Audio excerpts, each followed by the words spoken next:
Bismillahirrahmanirrahim. Assalamualaikum warahmatullahi wabarakatuh. Perkenalkan, nama saya Muhammad Al-Parizi. Saya dari Universitas Islam Negeri Sultan Syarif Kasim Riau, Fakultas Tarbiyah dan Keguruan, jurusan Pendidikan Ekonomi dari kelas C Manajemen. Adapun tujuan saya membuat video ini adalah untuk memenuhi tugas ujian tengah semester Manajemen Pemasaran yang diampu oleh Bapak Hendra Riovita MM. Assalamualaikum warahmatullahi wabarakatuh. Baiklah, saya akan melanjut materi yang sebelumnya sudah saya jelaskan tentang lingkungan makro dan mikro pemasaran jasa guru. Selanjutnya saya akan menjelaskan tentang sistem informasi dan riset pemasaran jasa guru. Yang pertama itu adalah latar belakang. Pendidikan merupakan kebutuhan bagi manusia, karena manusia dilahirkan tidak mengetahui sesuatu apapun. Sebagaimana disebutkan dalam Al-Quran yang memberikan pemahaman bahwa manusia tidak akan menjadi manusia utuh yang memiliki ilmu pengetahuan yang berguna bagi kemudahan hidupnya. Era persaingan global ini telah menciptakan paradigma yang dunia yang tidak mengenal batas-batas teritorial kedaulatan sebuah negara atau bangsa. Dampaknya turut menciptakan persaingan yang semakin tinggi pada semua aspek kehidupan masyarakat. Tidak hanya dapat dilakukan secara tradisional, akan tetapi membutuhkan kemampuan khusus sehingga output pendidikan sesuai dengan kebutuhan bangsa, baik nasional maupun internasional. Berdasarkan latar belakang tadi yang telah dipaparkan di atas, ada rumusan masalah yang dijelaskan, yaitu bila ingin menjadi guru, jelaskan sistem informasi dan riset pemasaran Anda jika menjadi seorang guru. Yang pertama itu ada sistem informasi pemasaran sebagai calon guru, yaitu membutuhkan informasi yang dipercaya untuk menghasilkan nilai dan kepuasan bagi pelanggan.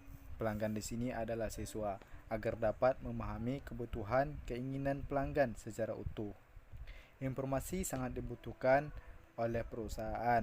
Perusahaan di sini adalah sekolah, tentang penjual perantara dan pelaku serta kekuatan lain dalam informasi-informasi ini bagi pemasar tidak hanya berfungsi sebagai masukan untuk pengambilan keputusan, tetapi merupakan aset bagi strategi dan alat pemasaran dalam menentukan informasi pemasaran sebagai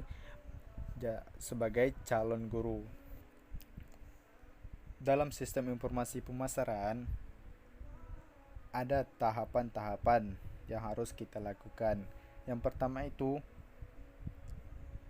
sistem informasi pemasaran menilai kebutuhan informasi yang tidak hanya diperuntukkan bagi pemasaran atau siswa dan lainnya di suatu sekolah, juga diperuntukkan untuk mitra eksternal.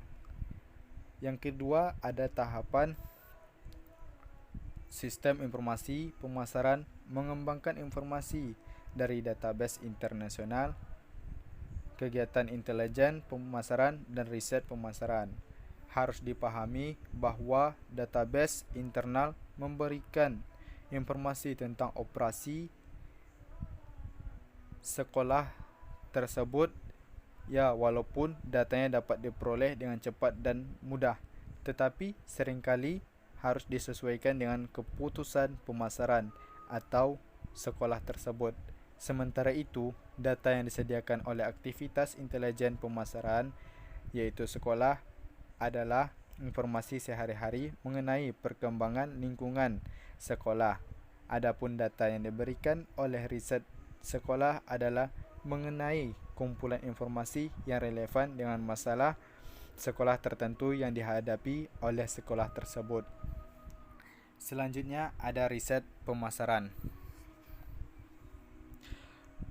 Proses riset pemasaran yang dapat dilakukan pada pemasaran guru adalah yang pertama itu merencanakan riset pemasarannya dilakukan di mana yang nantinya akan dilakukan pada sekolah tingkat SMA. Yang kedua, meningkatkan informasi tentang sekolah yang sesuai dengan kriteria kita sebagai guru. Yang ketiga, melakukan evaluasi terhadap informasi yang dilakukan sesuai dengan yang direncanakan. Dan yang terakhir, pilih sekolah yang ingin dan akan dituju. Dengan adanya riset pemasaran, maka kita harus merencanakan berbagai perencanaan, di antaranya pertama, produk dengan memberikan kepercayaan kepuasan kepada konsumen terhadap jasa yang diberikan, dan dengan nilai tambahannya dapat menggunakan teknologi sebagai sistem informasi. Kedua, harga yang diberikan harus sesuai dengan kemampuan atau kualitas yang diberikan, dan karena dalam penyampaian materi melalui sistem informasi atau teknologi sehingga membutuhkan kemampuan guru yang berkualitas. Ketiga, mempromosikan dalam memasarkan jasa guru dengan melakukan kerjasama dengan beberapa lembaga pendidikan atau dengan melalui alumni-alumni sekolah dalam memasarkan jasa guru. Yang ketiga, ada namanya sistem informasi guru. Menurut saya, sistem informasi guru yang sarana dan prasarananya memadai dan cukup. Contohnya dalam menginput dan memasukkan nilai siswa tidak lagi secara manual, melainkan dengan menggunakan sistem informasi yang canggih. Selain itu, guru juga harus mahir dalam menggunakan teknologi, apalagi sekarang kita berada dalam 4.0 dalam pembelajaran. Contohnya, dengan menggunakan salah satu aplikasi seperti Zoom, Google Meet, dan proses pembelajaran. Di samping itu, sekolah juga harus menyediakan media pembelajaran berupa infokus sehingga informasi yang mengenai pelajaran tersebut dapat tersampaikan kepada siswa sehingga siswa dapat mengerti dan paham atas pelajaran atau materi yang disampaikan oleh guru tersebut. Yang keempat, ada riset pemasaran guru. Dalam proses riset pemasaran yang akan saya lakukan sebagai seorang guru adalah, yang pertama itu kita harus memahami permasalahan untuk menetapkan tujuan riset agar maksimal. Yang kedua, penelitian data baik dari sekolah maupun orang tua akan saya kembangkan sebagai suatu langkah terobosan untuk menarik minat siswa yang bermasalah dengan perhatian khusus pada setiap aktivitas orientasinya dalam hal belajar dan bergaul. Yang ketiga itu, sebagai guru harus menerapkan tujuan penelitian dengan memahami informasi yang diperoleh dan melalui pengamatan langsung maupun tidak langsung terhadap siswa. Dan yang keempat itu, memaparkan detail laporan informasi yang sudah dihimpun kepada kepala sekolah, para guru, dan agar orang tua mengetahui di mana pembenahan harus dilakukan.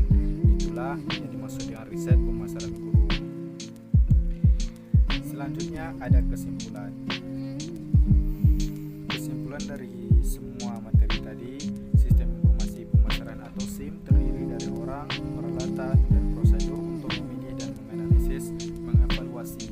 Proses riset pemasaran dapat dilakukan mengidentifikasi masalah dan menetapkan tujuan riset, seperti riset eksploratif, deskriptif, atau kausal. Sebagai seorang guru yang handal, saya harus mendapatkan informasi tambahan melalui teman sekelas maupun sebangku, dan juga informasi tambahan dari pengamatan perilaku sehari-hari siswa, yang dimana akan memudahkan penganalisisan informasi dan riset pemasaran produk jasa guru untuk dikembangkan dengan akurat. Maka seorang guru harus cermat memilih setiap informasi yang ada agar informasi tersebut akurat kegunaannya untuk menerapkan langkah-langkah yang telah disesuaikan untuk memperbaiki setiap kekurangan belajar siswa. Sekian, terima kasih. Saya akhiri dengan wabillahi taufik wal hidayah. Assalamualaikum warahmatullahi wabarakatuh.